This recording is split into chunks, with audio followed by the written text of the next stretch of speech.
hoje a gente vai falar de diálogos. A gente já deu umas faladas sobre isso, mas vamos falar de novo, concentrando as dicas de diálogos numa única live, né?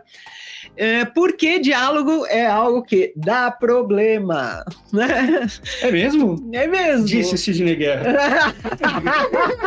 Comentou Laura, de volta ao Sidney Guerra, né? Diálogo dá problema. Tem erros muito comuns que se repetem. Eu leio originais, como vocês sabem, todo dia, toda hora, de manhã, de tarde, de noite, e encontro problemas com diálogos muito comumente. Mesmo pessoas que já dominaram algumas outras coisas, como curva de tensão, como conflitos, criar conflito, desenvolver personagem, no diálogo, às vezes, o pessoal dá uma derrapadinha, né? Sim. Então, vamos lá, vamos falar dos diálogos, concentrando em 10 dicas e um pouco mais, 10 dicas... Sempre tem as dicas bônus, e tem as extras, né? E aí vocês vão dizendo o que vocês acham, né? Primeira dica, o diálogo tem que servir, né? Isso parece estúpido, mas não é, né? O diálogo tem que servir para uma de 3 coisas. Adiantar a história. Ou seja, ele tem que contribuir com uma informação que é essencial à história, ele tem que contribuir com uma parte da ação, tem que ser importante para a história andar. Por que eu digo isso? Porque tem muita gente que põe diálogo que não serve para nada. Se você pode cortar o diálogo e a história continua igual que nem, ruim. Boa tarde, boa tarde. Como vai você? Vou bem, choveu, obrigado. Né? Estamos tempo nublado hoje. Né? Puxa vida, olha, saí sem guarda-chuva. Não. A não ser que o guarda-chuva ele seja equipado com uma metralhadora. É, o do James Bond, né? Senão, não. O diálogo tem que servir para mostrar como o personagem é. Atenção, gente, principalmente quem escreve, por exemplo, histórias juvenis. Histórias juvenis costumam ter 500 mil diálogos intermináveis. Muitas vezes, uma falhinha já demonstrou como é que o personagem é, então não precisa continuar no diálogo, né? A gente pode lembrar, o diálogo funciona melhor sendo um pouco mais curto, né? Não quilométrico, não. E o diálogo deve servir também, as 3 coisas que ele deve servir, né? Para criar tensão. Então, as pessoas dizendo, vamos jogar amarelinha? Vamos. Você quer sorvete de abacaxi? Quero. Tá ruim. Né? O diálogo é mais interessante quando ele tem alguma participação no conflito da história. Então, uma pessoa quer enganar a outra, um personagem quer dominar o outro, quer enrolar. Ele ajuda a história a andar, né? Isso. Então, ele não pode ser... ai, que lindo! Vamos fazer uma festa, vamos! Você sabe fazer o coquetel de abacaxi? Sei! Não, gente. A conversinha aqui... Isso é de cortar, né? Só na... Exatamente. E, claro, evidentemente, então, fazendo parte dessa primeira dica, todos os ois e tchauz, alô, como você está... Corta. Quer dizer, entra, pula no diálogo já naquele momento em que algo está sendo dito. Você não veio ontem e eu fiquei te esperando. Já começa por aí. Não, oi, onde você estava? Não, pá. Eu não sei, gaguejou. Não, gaguejar pode se for para demonstrar o que o personagem, o jeito mas do personagem. Nessa intimada você já pode dar um... Isso. Bem, eu estive lá. Pode, isso. Aí isso. Sim, porque aí tá demonstrando uma dúvida, uma fraqueza. Exatamente isso. Se você gagueja, já tá dando muito a entender, mesmo que seja uma coisa meio desconexa, tá dando muito a entender que o cara tem que tá escondendo alguma coisa. Exatamente. Essa é uma outra dica já mais para frente, mas é isso mesmo. Isso mesmo. Então, o diálogo deve ser usado para... Eu sou esperto. Então, vou repetir. Adiantar a história, revelar o personagem ou os personagens e aumentar a tensão, tá? Então, concentre-se nisso. Então, em princípio, os diálogos devem ser curtos, não devem ser quilométricos. A dica 2 é não exagere nos verbos de sende. Olha como eu tô chique. O que é verbo de sende, sabe? Não faço a menor ideia. Até faz, quer dizer, a hora que eu explicar você vai saber. Verbos de sende são os verbos de fala, os verbos de dizer. Então, nos diálogos, comumente, eles são assinalados por verbos de sende. O Paulo disse, Sandra respondeu, Carminha gritou, etc. Eu sabia desde o princípio, eu tô te testando.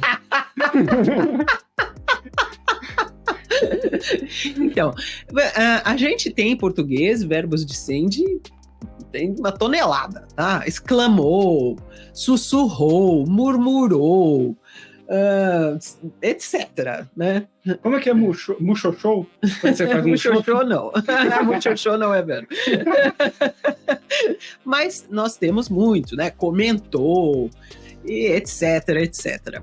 A gente pode sempre pontuar a fala, não precisa sempre dizer disse fulano, ou respondeu fulana, perguntou Beltrano, a gente pode variar, porque tem realmente inquiriu, né? A gente tem muitos verbos de sende. Porém, na verdade, um diálogo não deve tê-los demais. Não. Por quê? Aquilo que eu sempre vivo dizendo, e muitos outros escritores concordam. O verbo de sende, tá lá a frase do Paulo. O que o Paulo disse? Cá estamos neste estúdio. Cá estamos nesse estúdio, disse Sidney, né? Não, então, disse o Paulo. Tá bom, disse o Paulo. Esse disse o Paulo, e aí você põe respondeu Sandrinha, Paulo redarguiu, etc. Você lembra a pessoa que ela está lendo um diálogo. Né? Então é aquela coisa, dá aquele ligeiro choquezinho de lembrar a pessoa que ela está lendo, e não ela está imersa na história. Um bom diálogo, a pessoa tem a impressão que ela está na sala com as pessoas, e não lendo sobre aquilo. Então, os verbos de sende são bons para indicar clareza em alguns momentos, para de vez em quando você indicar quem é que está falando, mas não devem ser muito repetitivos. Porque se começa a ter muito diálogo também, se não ficar muito claro, você não sabe quem está falando o quê, né? É verdade, mas você não deve ter demais, porque você fica truncado e você lembra que está lendo uma obra, você sai da imersão para lembrar que está lendo. Toda vez que você sai da imersão, a experiência não é tão boa. Sempre é melhor você deixar o leitor ou a leitora imerso na sua história, sem lembrar que é uma história. Tá? Então, não exagere nos verbos. E não exagere nos outros truques de lembrar quem está falando. É muito comum, nossa, esse é um erro que eu vejo direto. Autores colocam o nome do personagem. Amanda, eu vi você ontem. Paulo, na verdade, não era eu. Amanda, é mentira, era você sim. É muito artificial enfiar nome. Nome e sobrenome, então, outro dia eu li um que tinha nome e sobrenome, né? Amanda Torres! Paulo Cruz! Você, na verdade, é o responsável. É muito ruim, gente. Muito ruim. Se bem que quando a minha mulher tá brava, ela fala Sidney Guerra.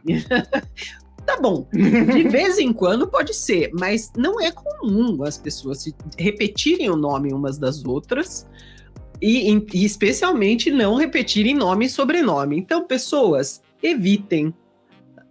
O diálogo fica muito estranho, muito artificial, e acaba lembrando a pessoa que ela está lendo uma obra de ficção e não, ela não está imersa na história.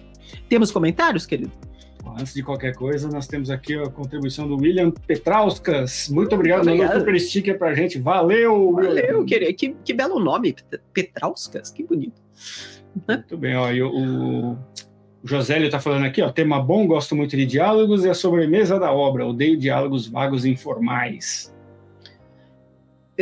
Diálogos, em geral, que tem gordura demais, né, que se estende demais, cansa um pouco. Pô, é tão bom quando só pelo diálogo você já entende o sentimento do personagem. Isso. Tipo, se ele tá com raiva, triste, alegre, mas sem realmente explicar que está assim. Então, o Arthur Vassalo já explicou a próxima dica, que é mostre, não conte.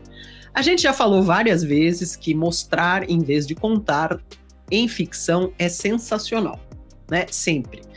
No diálogo também.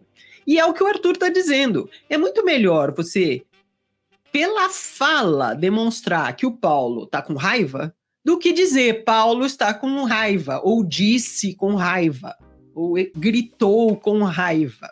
Entendeu? Se você diz algo assim, gritou com raiva, você está contando. Se você, pela fala, você já demonstra, né? Vou te pegar, hein? Então, você vai ter o troco.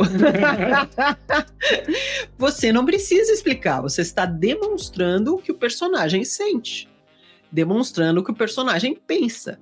É muito melhor. Então, diálogos que mostram o que passa dentro dos personagens, o que eles estão, a intenção dos personagens, em vez de ficar dando explicaçõezinhas, são infinitamente melhores. A próxima dica é algo que as pessoas caem direto e reto, que é, quarta dica, nada de diálogos, monólogos, explicativos, intermináveis. Aquelas lorota. Não é lorota, é assim... eu preciso explicar como é que funciona essa magia aqui. Ou então, eu preciso explicar como é que funciona, sei lá, essa máquina. Ou, sei lá... É um discursinho. Aí, né, um personagem... Pera que eu já vou te contar. Pera que eu já vou te contar, é péssimo, né? Porque vocês podem observar na vida real, que aliás é a dica que a gente deu em outros vídeos, que é observar como as pessoas falam. É assim, ninguém tem paciência para um longo monólogo. Ninguém.